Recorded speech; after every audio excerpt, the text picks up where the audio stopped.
أشداء على الكفار رحماء بينهم تراهم ركعا سجدا صدقت يا رب العالمين. قال النبي صلى الله عليه وسلم الصحابي كالنجوم بأيهم اقتديتم اهتديتم أو كما قال. میرے واجب الاحترام قابل عظیم وقار معزز و مکرم اہل علاقہ کے حضور مسلمان بھائیوں، بزرگوں، نوجوانوں، مجاہدوں، آقا مدنی صلی اللہ علیہ وآلہ وسلم کے ساتھ سچی محبت کرنے والے ختم نبوت کے دیوانوں، سب سے پہلے میں آپ سے معذرت خواہ ہوں، سفر کی وجہ سے ہم لیٹ ہو گئے ہیں. مسلسل پچھلے ہفتے سے جو ہماری اکتوبر کے اندر سالانہ عظیم الشان ختم نبوت کانفرنس ہوتی ہے افسال، اس حوالے سے رات جامعہ خیر المدارس ملتان میں قائد وفاق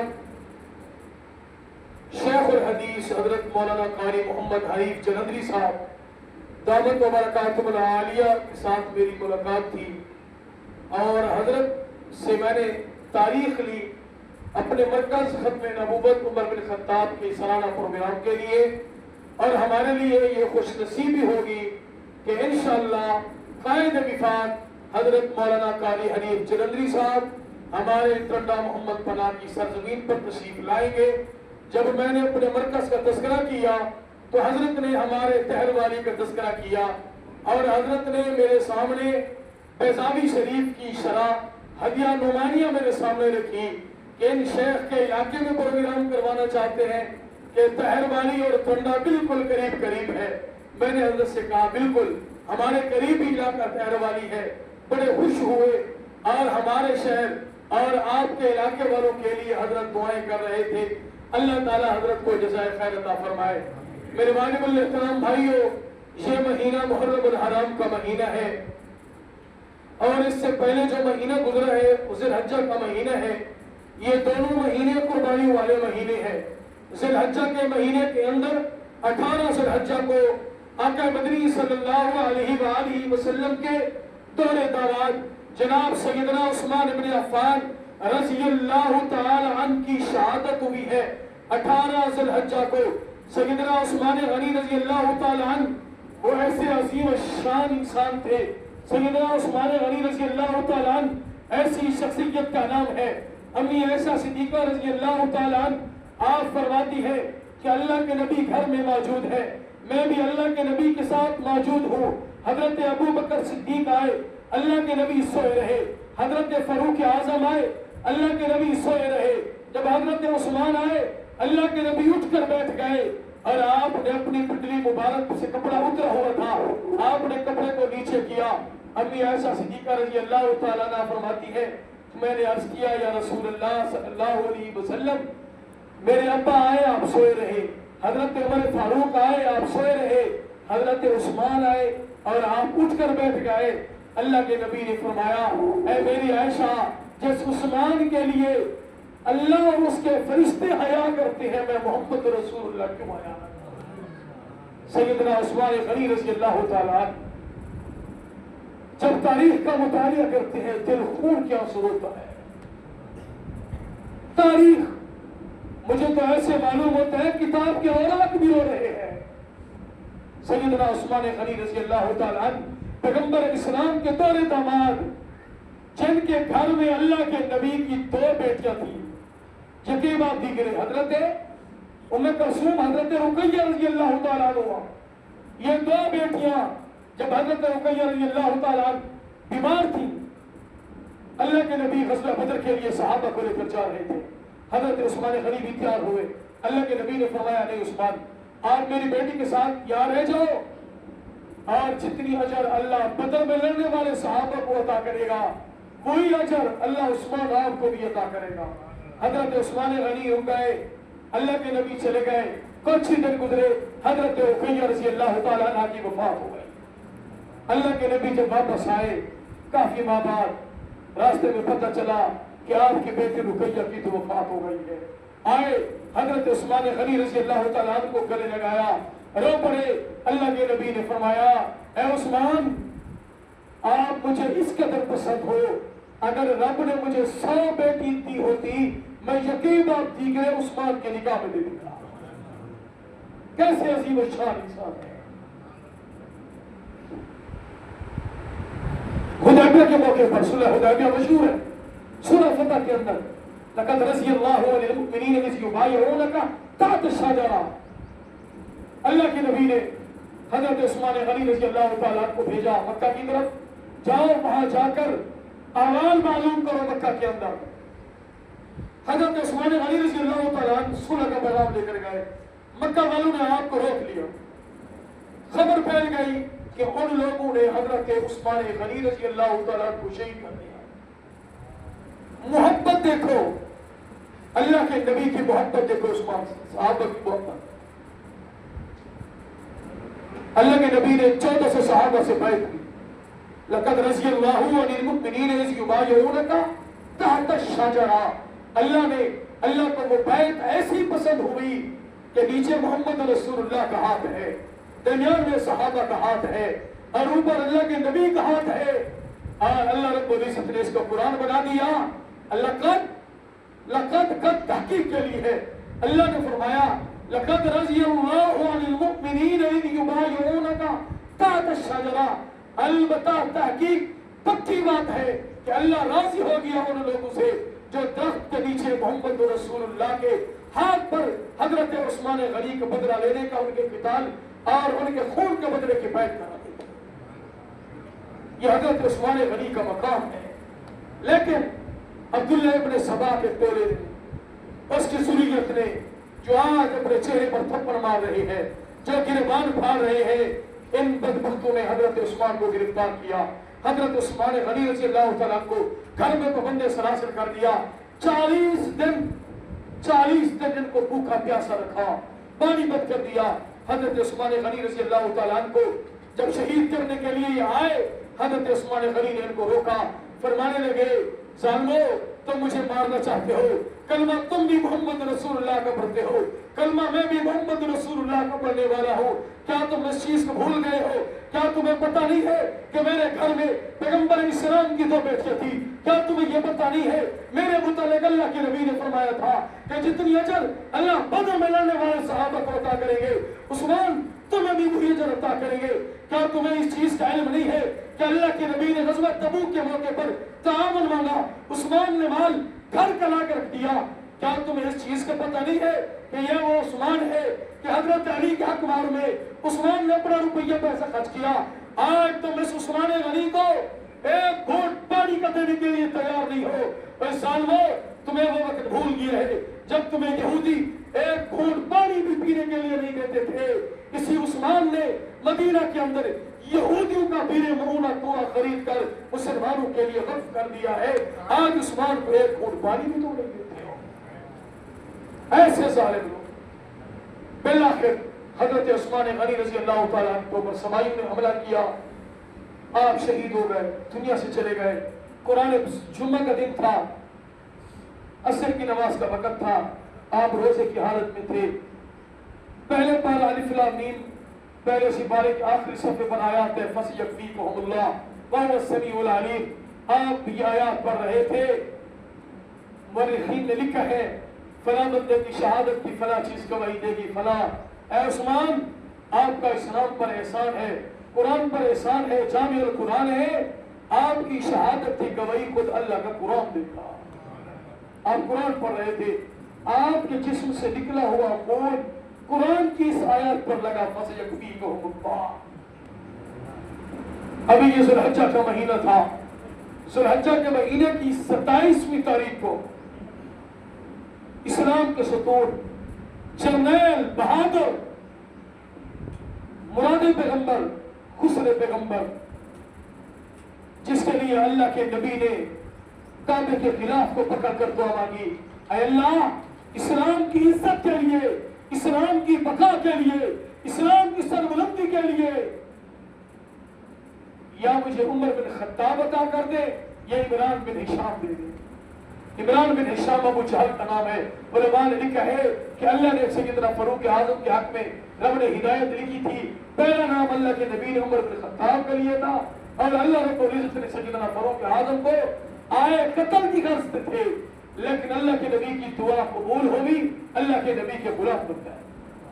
سیدنا فاروق اعظم رضی اللہ تعالیٰ عنہ کو ابو لولو فیروز مجوسی، مگر مختصر ہے، ابو لولو فیروز مجوسی جس کا بدبخت کا ایران کے اندر بہت بڑا مزار ہے، حضرت عثمان کے قاتل، سیدنا فاروق اعظم کے قاتل، یہ کالے، یہ بدبخت، یہ سینہ پیٹنے والے، ان بدبختوں نے بڑے نے، اس بدبخت نے مسجد نبوی کے اندر سیدنا عثمان غنی رضی اللہ تعالیٰ کے اوپر حملہ کیا. سورہ یوسف کی تلاوت فرما رہے تھے، پہلی رکعت میں خنجر مارا، جیسے خنجر مارا آپ زمین پر گرے. سیدنا عبد الرحمن بن عوف آگے بڑھے اور آپ نے نماز مکمل کی، سب اس قدر بالکل قریب قریب تھی اور وہ قاتل جس سب سے گزرتا گیا وہ پیچھے مارتا گیا اور صحابہ بھی شہید ہوئے. بالآخر آخری صف تک پہنچا، سلام پھر گیا، صحابہ نے اس کو گرفتار کیا. حضرت فاروق اعظم نے صحابہ سے پوچھا، سیدنا فاروق اعظم رضی اللہ تعالیٰ فرمانے لگے، اے میرے صحابہ کی جماعت، مجھے بتاؤ کہ میرا قاتل مسلمان تو نہیں ہے؟ صحابہ نے عرض کیا، امیر المومنین، آپ کا قاتل ایران کا ہنڈا ابو لولو فیروز مجوسی ہے. سیدنا فاروق اعظم کا چہرہ مسکرا اٹھا، فرمانے لگے، فزت برب الکعبہ، رب کعبہ کی قسم، عمر کامیاب ہو گیا، عمر کامیاب ہو گیا. عمر کا قاتل کوئی مسلمان نہیں ہے، اگر کلمہ گو بھی مجھے قتل کرتا وہ جہنم میں چلا جاتا. کافر نے، مجوسی نے، یہودی نے مجھے شہید کیا ہے. سیدنا فاروق اعظم رضی اللہ تعالیٰ عنہ 22 لاکھ مربع میل پر حکومت کرنے والے اور ایسے عادل حکمران گزرے ہیں آج اس زمانے کے اندر. خدا کی قسم، مگر آج ہمارے بھی حکمران صحابہ کے نقش قدم پر چلتے، اللہ کی زمین پر انصاف کرتے. آج ہمارے حکمران بھی کانپتی ہوئی زمین پر دورہ مارتے زمین رک جاتے. سیدنا فاروق اعظم رضی اللہ تعالیٰ عنہ کے دور میں زلزلہ آنے لگا. سیدنا فاروق اعظم نے زمین پر دورہ مارا، زمین سے مخاطب ہو کر کے کہا، کیا عمر کی حکمرانی میں تیرے اوپر انصاف نہیں ہو رہا؟ انصاف نہیں ہو رہا؟ کیوں کانپتی ہو؟ یہ جملے نکلنے کی دیر تھی، زمین نے کانپنا چھوڑ دیا.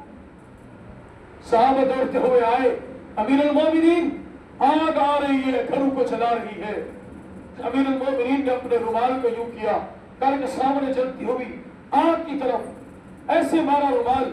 فرمانے لگے، سیدنا فاروق اعظم، اے آگ مجھے بتا، امیر المومنین کے دور میں یا اللہ کی زمین پر کوئی نا انصافی ہو رہی ہے؟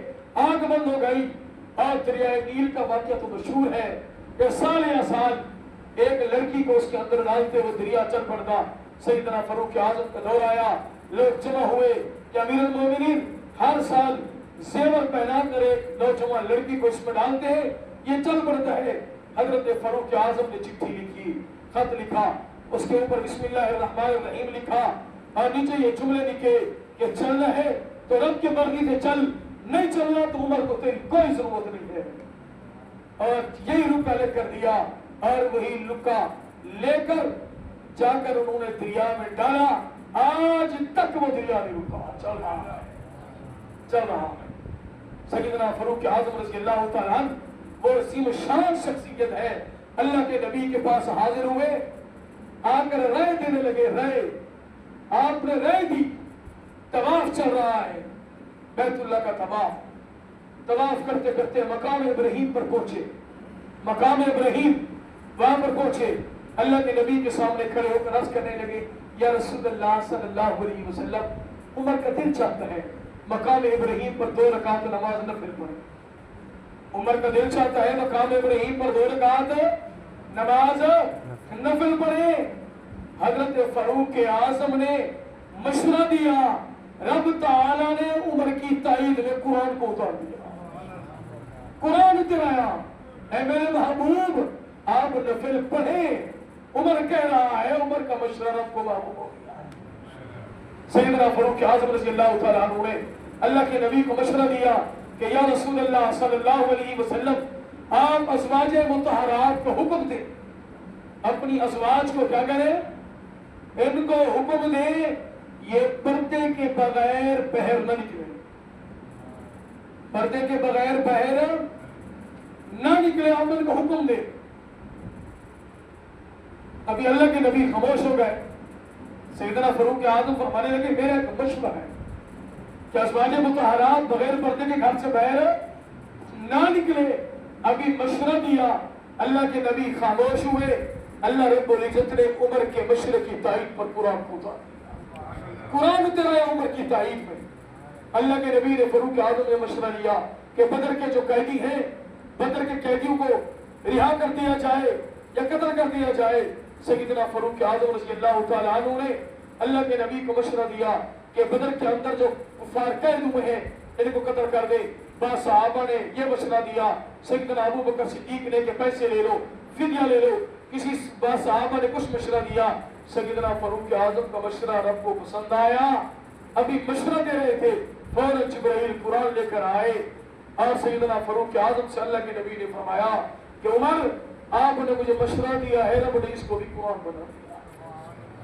27 مقامات قرآن میں ایسے ہیں جو سیدنا فاروق اعظم رضی اللہ تعالیٰ عنہ کی تائید میں اترے۔ اور جھوٹی تاریخ بیان کی جاتی ہے۔ میرے پاس وقت نہیں ہے کہ میں آپ کے سامنے ان واقعات کو، تاریخ کو جوڑ کر آپ کے سامنے واقعات بیان کرتا ہوں۔ آج صحابہ اور اہل بیت کے درمیان توڑ پیدا کرنے کی کوشش کی جا رہی ہے۔ میں آپ سے ایک سوال کرتا ہوں، لوگ کہتے ہیں کہ فلاں بندہ صحابہ کا نوکر ہے، صحابہ کو مانتا ہے، وہ اہل بیت کو نہیں مانتا۔ اہل بیت کو ہم کیا کہتے ہیں؟ ہم صحابہ کے بھی نوکر اور اہل بیت کے بھی بول صحابہ کے بھی نوکر، اہل بیت کے بھی نوکر۔ آپ لفظ اہل بیت کا ترجمہ سمجھیں، اہل بیت کہتے کس کو ہے؟ دیکھو لوگوں نے اس کے ترجمے کو بگاڑ کر رکھ دیا ہے۔ یہ عربی کا لفظ ہے، میں مثال دے رہا ہوں۔ اگر کوئی بندہ ٹیلی فون پر کسی سے بات کر رہا ہو، ٹیلی فون پر، اور اگلا بندہ اس سے یہ پوچھتا ہے آپ کے گھر والوں کا کیا حال ہے؟ کیا پوچھتا ہے؟ آپ کے گھر والوں کا کیا حال ہے؟ مجھے بتاؤ، جب بندہ کسی سے پوچھتا ہے آپ کے گھر والے ٹھیک ہیں، تو فوراً ذہن میں کیا بات آتی ہے؟ یہ میری بیوی اور بچوں کے متعلق پوچھ رہا ہے۔ یہی بات آتی ہے نا؟ توجہ سے، مثال سے بات کو سمجھنا۔ جب ہم سے کوئی بندہ پوچھے آپ کے گھر والے ٹھیک ہیں، بتاؤ وہ آپ کے بچے اور گھر والی کے متعلق پوچھ رہا ہے یا آپ کے نواسوں کے متعلق پوچھ رہا ہے؟ بولو، گھر والوں کے متعلق پوچھ رہا ہے نا۔ اور ہر بندہ اپنی زبان میں گھر والے بھی کیا ہوگا، اور عربی کا لفظ اہل بیت، اس کا معنی بھی گھر والے ہیں۔ اور اس اہل بیت کو بعض مخصوص لوگوں نے اللہ کے نبی کے نواسوں کے ساتھ مختص اس وجہ سے کر دیا ہے۔ اگر اہل بیت اللہ کے نبی کے گھر والے مراد ہیں، اگر یہی معنی کریں گے تو اللہ کے نبی کے اہل بیت میں امی عائشہ بھی آئے گی جو ابو بکر کی بیٹی ہے، حفصہ بھی آئے گی جو فاروق اعظم کی بیٹی ہے، امی حبیبہ بھی آئے گی جو ابو سفیان اور امیر معاویہ کی بیٹی ہے۔ اور ان سے بغض رکھتے ہوئے انہوں نے ان کو کاٹ کر نبی کی گھر والیوں کو انہوں نے کہہ دیا بھی یہ لوگ حسن حسین کو نہیں مانتے۔ اے ظالمو، ہم صحابہ کو بھی مانتے ہیں، بنو ہاشم کو بھی مانتے ہیں، بنو امیہ کو بھی مانتے ہیں، ہم صحابہ کے بھی نوکر، اہل بیت کے بھی نوکر۔ آئے میں تاریخ اسلام کو کھول کر رکھتا ہوں، ایک واقعہ آپ کے سامنے رکھتا ہوں کہ صحابہ اور اہل بیت کی کس قدر محبت تھی۔ سیدنا فاروق اعظم کا، سیدنا فاروق اعظم جس کا نام سن کر اس وقت کا شیطان بھی راستہ چھوڑ دیتا تھا، اور آج کا شیطان چل جاتا ہے فاروق کا نام سن کر۔ سیدنا فاروق اعظم رضی اللہ تعالیٰ عنہ کی اور اہل بیت کی آپس کی قرابتیں دیکھیں، رشتے دیکھیں۔ سیدنا علی المرتضیٰ رضی اللہ تعالیٰ عنہ آپ داماد ہیں کس کے؟ جناب محمد رسول اللہ کے۔ اللہ کے نبی نے اپنی بیٹی حضرت فاطمہ کا نکاح علی سے کیا اور حضرت علی رضی اللہ تعالیٰ عنہ سے حضرت حسن و حسین اماں فاطمہ کے بطن مبارک سے پیدا ہوئے اور اماں فاطمہ کے پیٹ مبارک سے ایک بچی پیدا ہوئی.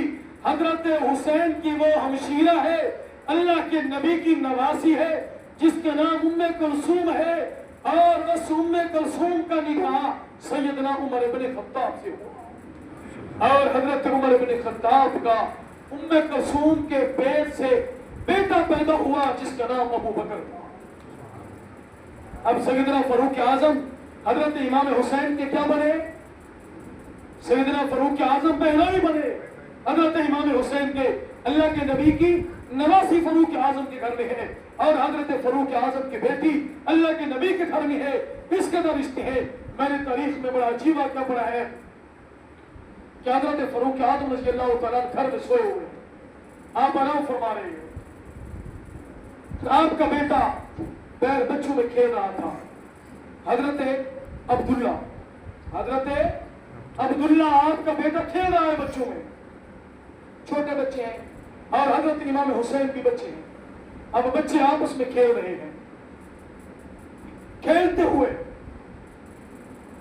حضرت امام حسین موج میں آئے.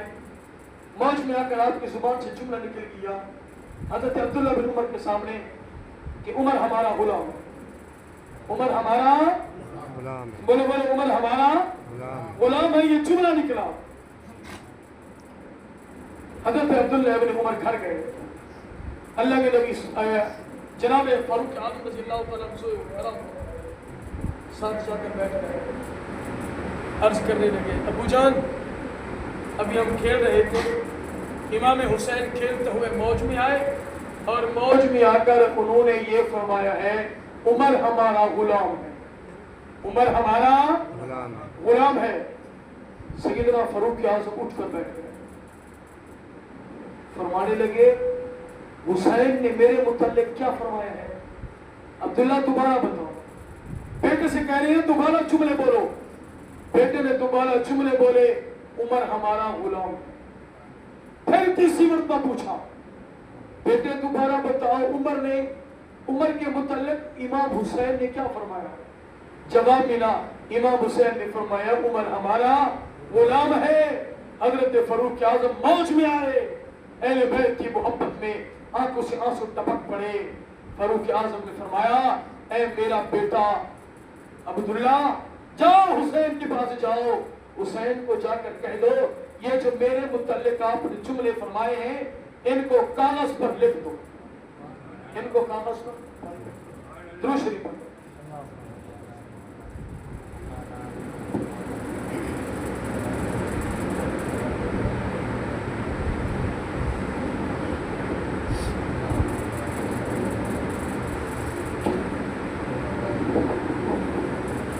عمر ہمارا غلام ہے یہ جملے لکھ کر دو.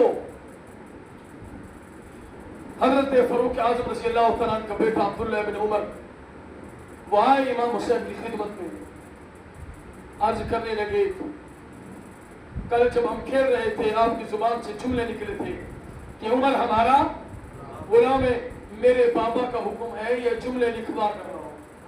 میرے بابا کا حکم ہے یہ جملے لکھوا کر لاؤ. حضرت امام حسین رضی اللہ تعالیٰ عنہ نے کاغذ قلم منگوایا اور لکھ دیا عمر ہمارا غلام ہے فقط والسلام حسین ابن علی.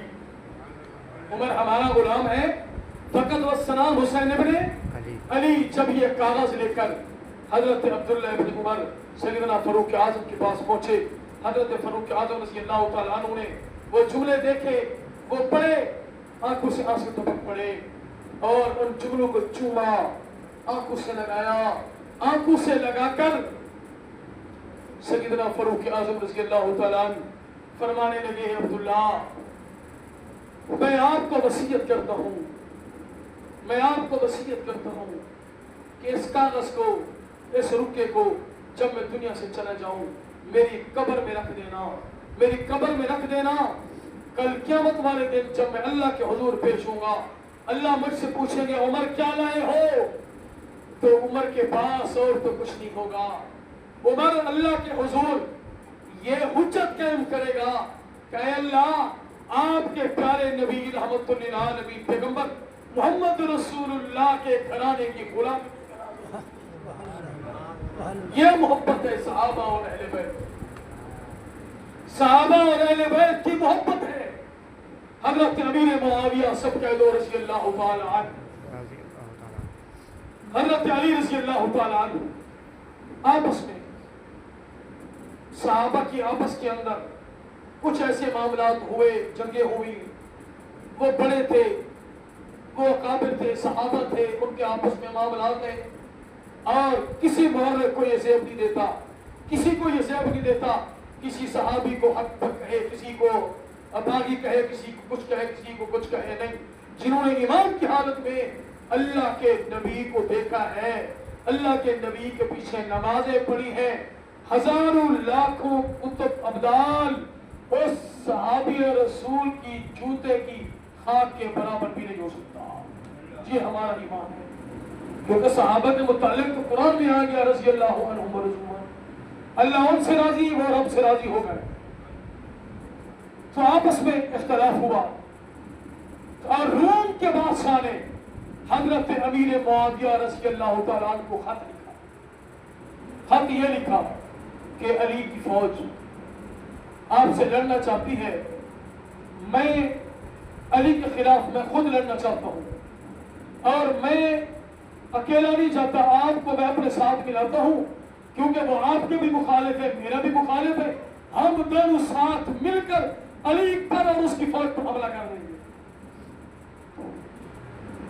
آج ہمارے اندر بھی اختلاف ہوتے ہیں، ہم بھی سوچیں ہمارے اندر اختلاف شدت پکڑ جائے اور ہم سہارا ڈھونڈتے ہیں، کوئی بندہ سہارا تو دے ہمیں کہ جاؤ لڑو میں تمہارے ساتھ ہوں، تو ہم آگے آگے نظر آتے ہیں۔ جب یہ خط آیا، روم کے بادشاہ کا خط آیا، حضرت امیر معاویہ نے جواب لکھا۔ جواب تو سنو امیر معاویہ کا کہ روم کے کتے، یہ امیر معاویہ کے جملے ہیں، اے روم کے کتے کان کھول کر سن لو، تم معاویہ کو علی کے خلاف کھڑا کرنا چاہتے ہو؟ اگر تم علی پر اور اس کی فوج کے خلاف لڑنے کے لیے تو نے قدم اٹھائے تو صف اول میں امیر معاویہ حضرت علی رضی اللہ تعالیٰ کا سپاہی بن کر کھڑا ہو۔ یہ ہے ان کی محبت۔ تو میرے واجب الاحترام دوستوں، بزرگوں، بھائیوں، آپ حضرات سے میں گزارش کرتا ہوں، آپ خود بھی دین اسلام پڑھیں، اس کا مطالعہ کریں، اور اپنی اولاد کو بھی مدارس کی طرف راغب کریں، دین پڑھائیں، رب محمد کی قسم دین خود بھی پڑھیں، اپنی اولاد کو بھی پڑھائیں۔ ایسے زمانے سے ہم گزر رہے ہیں، الحمدللہ کافی عرصے بعد میں آپ کے پاس آیا ہوں۔ پورے پاکستان سے میرے اسی مرکز کے اندر، جس مرکز کے متعلق میں نے آپ کے سامنے عرض کی کہ رات ہی مولانا قاری حنیف جلندری صاحب سے میں نے ختم نبوت عمر بن خطاب کے لیے سالانہ ختم نبوت کانفرنس کا وقت لیا۔ انشاءاللہ اکتوبر کے اندر حضرت رنڈا محمد بنا کی سرزمین پر تشریف لائیں گے انشاءاللہ۔ اسی مرکز کے اندر پورے پاکستان سے تقریری مقابلہ سیکھنے کے لیے میرے پاس علماء طلباء تشریف لاتے ہیں۔ ادیان باطلہ کا کورس، جس طرح بڑے بڑے فرقے ملحد صدیق اٹھ رہے ہیں عقائد پر حملہ کرنے کے لیے، اور الحمدللہ وہ کورس بھی میں کرواتا ہوں، اور صحابہ کے دفاع پر مبنی ایک ہفتے کا کورس وہ بھی میں کرواتا ہوں، اپنے مرکز میں بھی کرواتا ہوں، اور پورے پاکستان میں اس کورس کی ترتیب ہے، میں جاتا ہوں۔ تو میرے بھائیوں، اس عظیم و شان مرکز کا ایک تقاضا میں آپ کے سامنے رکھنے لگا ہوں۔ تمام دوست نہ مدارس والوں کو فقیر سمجھیں، نہ مدارس والے کو بھکاری سمجھیں۔ اللہ رب العزت کی رضا کے لیے جب بھی کوئی مدرسے والا آئے، جب بھی کوئی مرکز والا آئے، عظیم تقاضا لے کر آئے، آپ اپنی شان وسعت کے ساتھ تعاون کریں۔ بحث جس طرح حضرت نعمانی صاحب رحمۃ اللہ علیہ کے پاس تکمیل کے لیے آتے تھے بحث سے، اور میرے پاس خطابت کرنے کے لیے، ادیان باطلہ کا کورس کرنے کے لیے دور دراز سے طلباء آتے ہیں، اور بجلی کے حالات آپ کے سامنے ہیں، بجلی کے حالات آپ کے سامنے ہیں، اور سولر پروجیکٹ ہم لگانے لگے ہیں مرکز کے اوپر، 2 منزلہ ہمارا مرکز ہے، اور تقریباً 15.5 لاکھ روپیہ اس کا خرچ ہے۔ پچھلے جمعے پر چنی گوٹ میں بھی اپیل کی، اللہ تعالیٰ جزائے خیر عطا فرمائے۔ ایک صاحب نے 3 پلیٹیں ہمیں لے کر دے دی اور سب ساتھیوں نے مل کر 1.5 لاکھ روپے کا بندوبست ہوا۔ میں آپ سے گزارش کرتا ہوں، قاری صاحب آپ کے پاس آ رہے ہیں، جتنی افراد بیٹھے ہیں، جتنی افراد اگر 2,000 1,000 اپنے صدقہ زکات عطیات عشر جس مد میں بھی آپ تعاون کریں گے اور اللہ اس کو قبول فرمائیں گے، اللہ اس پر آپ کو اجر دیں گے۔ دل کھول کر تعاون فرمائیں، زیادہ نہیں 3 پلیٹوں کا بھی اگر بندوبست یا آپ کے مسجد سے ہو جائے تو اللہ تعالیٰ آپ کو اجر عطا فرمائیں گے۔ کھڑے ہو جائیں گے، کوئی ساتھی مل جائے، کوئی ساتھی کل ساتھ کے ساتھ ماشاء اللہ بھی ہمت فرمائے۔